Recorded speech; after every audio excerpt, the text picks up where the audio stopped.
Bom, todo quanto é cristão conhece de cor, nem que sejam os 4 nomes dos evangelhos da Bíblia. Esses livros que recebem esse nome de evangelho são chamados assim porque trazem sempre o mesmo assunto: a vida de Jesus Cristo aqui na Terra. Mas apesar de quase todo mundo conhecer os evangelhos de Mateus, Marcos, Lucas, João, a realidade é que uma série de outros livros que são considerados evangelhos também foram escritos no passado, mas como vocês devem imaginar, eles não foram considerados livros canônicos, ou seja, eles não foram aceitos ou considerados verdadeiros pela Igreja Católica. Esses livros são conhecidos como evangelhos apócrifos, e cada um deles teve lá o seu motivo para não ser aceito e compilado junto à Bíblia. E é claro que todos esses textos são considerados hereges por trazer versões das histórias sagradas que a igreja não gosta nada. Então vem comigo que hoje eu vou te contar um pouco mais sobre os 6 evangelhos polêmicos que você não vai encontrar na Bíblia. Quem sabe agora você não consegue tirar as suas próprias conclusões. Eu sou a Thalita Flores e sejam mais do que bem-vindos ao Fatos Desconhecidos. Número 1. Evangelho dos Ebionitas. Depois que Jesus, aquele homem que nasceu lá em Belém, faleceu, muitas pessoas, como você já deve saber, continuaram adorando como um Deus que encarnou aqui na Terra. Mas ao mesmo tempo que isso acontecia, algumas seitas e grupos que se consideravam cristãs, mas não concordavam com 100% daquilo que pregavam na época, começaram a se formar. A maioria dessas seitas acabaram se dissolvendo pouco tempo depois, mas nesse meio tempo, elas se reuniam para discutir o que eles julgavam ser o verdadeiro cristianismo. Os Ebionitas foi uma dessas seitas, que existiu do 2º ao 4º século depois de Cristo. Esse grupo foi o responsável por escrever o Evangelho dos Ebionitas, mas apesar de ser um evangelho cristão, esse livro nunca foi bem aceito e por isso ele não foi aprovado na hora de compilar a Bíblia que conhecemos hoje. Nesse evangelho, eles deixavam claro que achavam importante preservar algumas das tradições judaicas que a maioria dos cristãos da época já não praticavam. Além disso, a maior divergência filosófica desse evangelho era o fato deles não acreditarem que Jesus faria parte de uma divina trindade. Para eles, Jesus teria sido um homem iluminado e até mesmo um Messias na Terra, mas não uma divindade como estamos acostumados a escutar por aí. No final das contas, o Evangelho dos Ebionitas foi considerado muito semelhante aos dogmas judeus e distante, de certa forma, do cristianismo. Número 2. Evangelho de Filipe. Bom, o chamado Evangelho de Filipe é realmente um dos livros mais intrigantes que nós vamos conhecer hoje. Apesar de não falar sobre a vida de Jesus, como faz os outros evangelhos, esse livro traz no seu conteúdo uma espécie de sermão. E apesar dele ter recebido esse nome, ele não foi escrito por Filipe. Esse evangelho recebeu esse nome porque Filipe é o único apóstolo mencionado nele, sem falar que ele foi escrito entre 180 e 350 depois de Cristo. E nessa época, nós já sabemos que nenhum dos apóstolos estavam mais vivos. Agora, o seu conteúdo é realmente intrigante.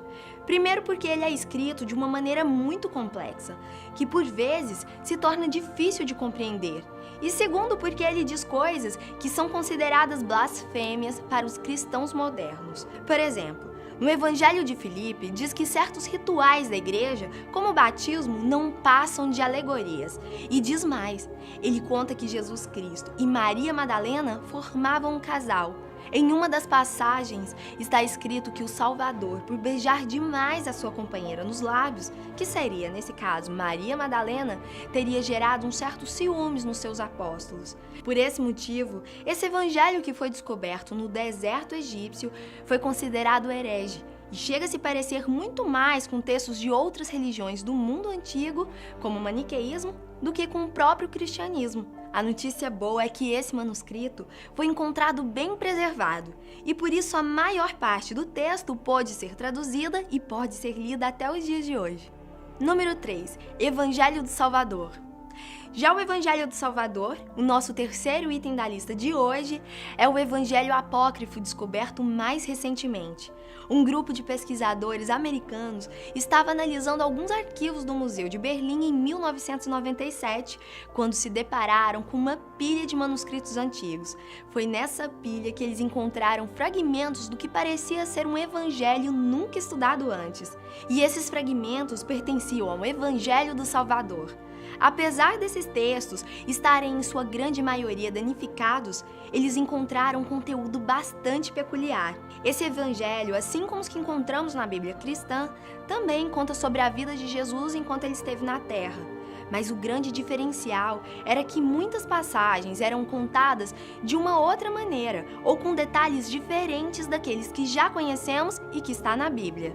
Por exemplo, na famosa passagem que Jesus faz uma oração para o seu Pai na noite anterior que iria ser crucificado, pedindo para que, se fosse possível, Deus afastasse dele esse cálice, o Evangelho do Salvador diz que tudo isso aconteceu durante um sonho, enquanto que na passagem oficial, Jesus estaria fazendo essa oração em um jardim. Não se sabe ao certo quem foi o seu autor, mas através das condições dos pergaminhos, eles conseguiram datar o documento como sendo do 2º século depois de Cristo. O motivo para ele não ter entrado junto com os outros evangelhos tradicionais na Bíblia é um tanto quanto óbvio. Ele traz algumas contradições sobre como teoricamente teria acontecido algumas situações na vida de Cristo. Número 4. Evangelho de Pedro. Já o Evangelho de Pedro, assim como o Evangelho de Filipe, não foi escrito pelo apóstolo Pedro, como o nome sugere. Mas isso naquela época era muito comum. Muitas pessoas escreviam seus livros cristãos e assinavam como alguém conhecido ou influente no meio, porque assim a obra seria levada mais a sério e seria também mais valorizada. Esse evangelho foi encontrado em um túmulo egípcio no século XIX e foi fácil para os pesquisadores descobrir que ele não havia sido escrito por Pedro, porque ele foi escrito em um século depois que o apóstolo já tinha morrido. O seu conteúdo também é controverso e foi considerado herege por desentoar completamente daquilo que já estava na Bíblia. Nesse evangelho está escrito, por exemplo, que Jesus não sentiu dor ou sofrimento algum enquanto estava na cruz, porque Deus teria o poupado. E como o sofrimento de Jesus na cruz é um dos sacrifícios e momentos mais relevantes para o cristianismo, você já pode imaginar o quão absurdo esse livro pareceu ser para os conservadores. Além disso, em um outro trecho interessante da obra, está escrito que naquele momento em que Jesus sobe para os céus, depois de ter ressuscitado, na realidade ele não teria subido sozinho. A versão do Evangelho de Pedro diz que 2 anjos gigantes, que quase tocavam o céu com sua altura, teriam sustentado Jesus durante a sua subida. Por contradizer a versão considerada original e distorcer algumas crenças do cristianismo, esse livro jamais poderia ser encaixado à Bíblia. Número 5. Evangelho de Maria Madalena. Pois é, como falar de textos apócrifos e conteúdos obscuros que questionam os dogmas religiosos sem falar dela, que foi a mais polêmica mulher da Bíblia? Maria Madalena também tem um evangelho que leva o seu nome. Mas assim como você já deve imaginar, e como aconteceu com todos os outros evangelhos que eu mencionei aqui hoje, ela não foi a autora do livro. Esse evangelho leva o seu nome porque traz Maria Madalena como uma personagem principal. Ele foi escrito por volta do século II depois de Cristo, e por isso não poderia ter sido escrito por ela, que, como a gente já sabe, viveu na mesma época que Cristo. Esse livro foi descoberto fragmentado em 2 textos no Egito, e a característica mais interessante dele é que traz uma mulher, no caso Maria Madalena, como uma filósofa e mensageira de Cristo. Nele, Maria Madalena estaria respondendo algumas perguntas dos apóstolos, porque ela ainda estaria recebendo revelações de Jesus depois da sua morte e partida para o céu. O texto é considerado muito gnóstico e por isso mistura ideias do cristianismo com o esotérico. Depois que Maria Madalena responde uma série de perguntas, os apóstolos colocariam em xeque a veracidade do que ela teria dito. Primeiro, pelo fato dela ser uma mulher, E naquela época, existia a resistência por parte da igreja de aceitar as mulheres como estudiosas e mensageiras de Deus. E segundo, por sentirem um certo ciúmes da sua proximidade com Cristo.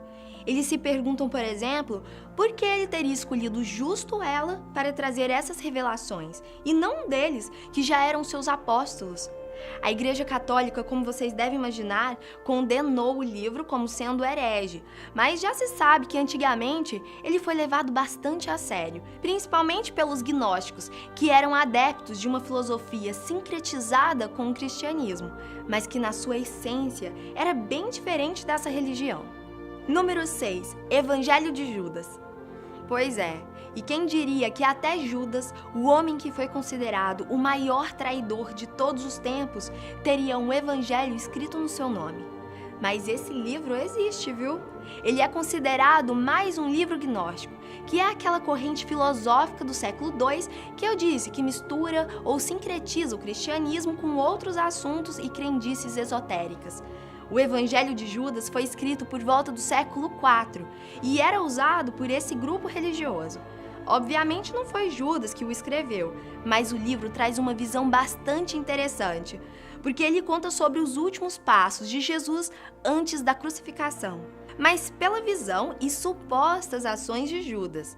Nesse contexto, Jesus é apresentado como um homem irônico que mete um certo medo nos apóstolos e que era carregado de uma certa energia negativa. Judas já é visto como um herói, porque o livro ressalta que Jesus já sabia que iria ser traído e que toda essa situação fazia parte do plano celestial que Deus havia formulado.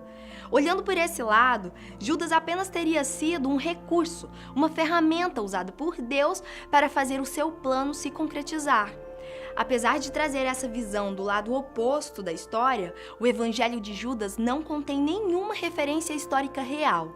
O livro não passa de uma ficção que explora esse contexto que geralmente não paramos muito para pensar quando lemos ou escutamos o que está escrito na Bíblia. Mas e aí, você já conhecia algum desses evangelhos? Qual deles é o mais interessante ou assustador, na sua opinião? Conta pra gente aqui pelos comentários. Eu espero você em um próximo vídeo. Tchau!